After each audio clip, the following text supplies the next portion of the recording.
Welcome to EXP Plus, your conference expanded.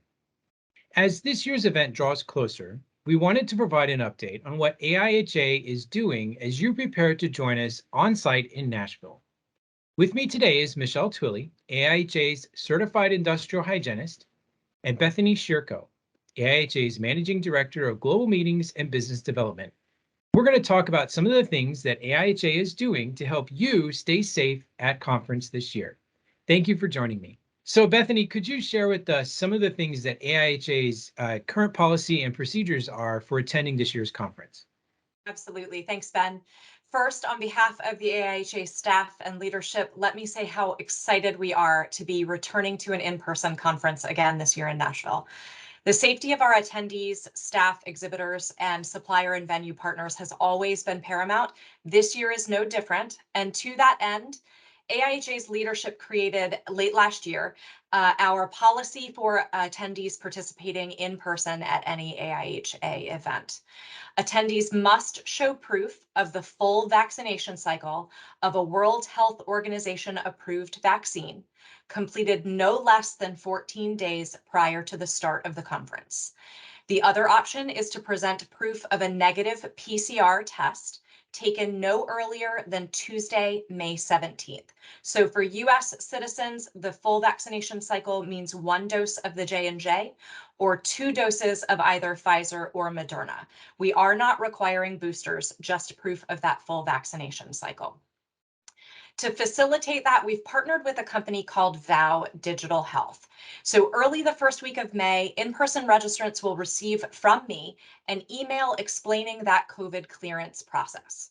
Shortly thereafter, you'll also receive an SMS text message to the mobile phone that we've got recorded on your registration record.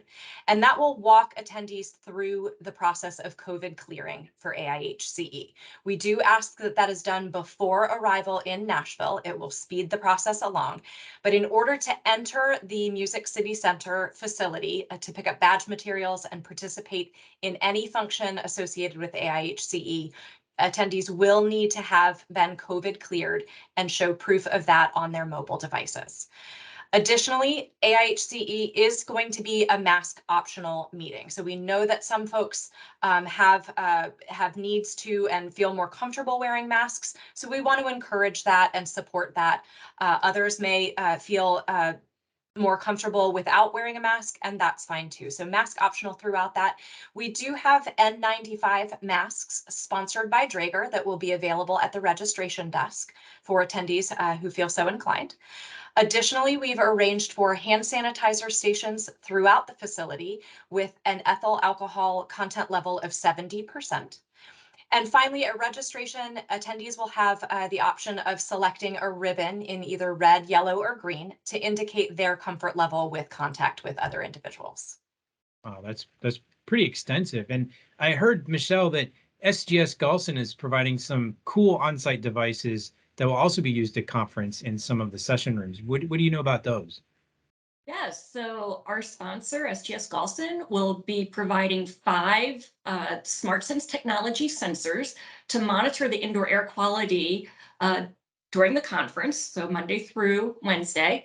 And participants in the conference will be able to view the real-time information from these monitors using a QR code on their phone, or they could go to the SGS Galson booth and check out the monitoring equipment there.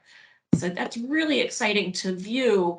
For example, the carbon dioxide levels that would be in the room that will help us decide whether or not we need to approach conference facility personnel to increase air exchanges. So Michele, you kind of touched on this. So let's talk a little bit about personal risk assessment.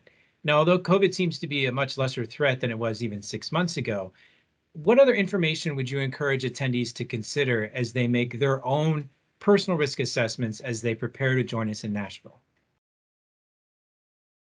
I think everybody needs to look at where they're coming from and where they're heading to. Okay, so locally, your jurisdiction might have certain control measures in place that don't exist elsewhere, and vice versa. So take your time to look at the travel policies of your your carrier, how you're getting to the conference, the hotel that you're staying in, any public or gathering places that you want to attend. Look at whether or not they have masking requirements or other type of requirements for entry to that space. Also, be aware of your own personal health status. If you are developing a fever or any of the classic symptoms of COVID, you need to stay home so as not to inadvertently cause someone else to get sick. Likewise, if you are perfectly healthy and happy and coming and joining us in Nashville, we welcome you with open arms, but keep in mind that other people might have risk tolerances that are different than you. Your personal risk assessment is key here. We want everybody to be happy, healthy, and have a productive conference.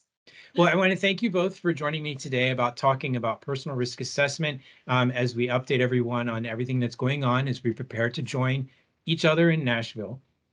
Any of the information that we've talked about today, we'll have links in the show notes below. Please also make sure you like and subscribe to the broadcast so that we can continue to provide content for you. Thanks for watching EXP Plus, your conference expanded.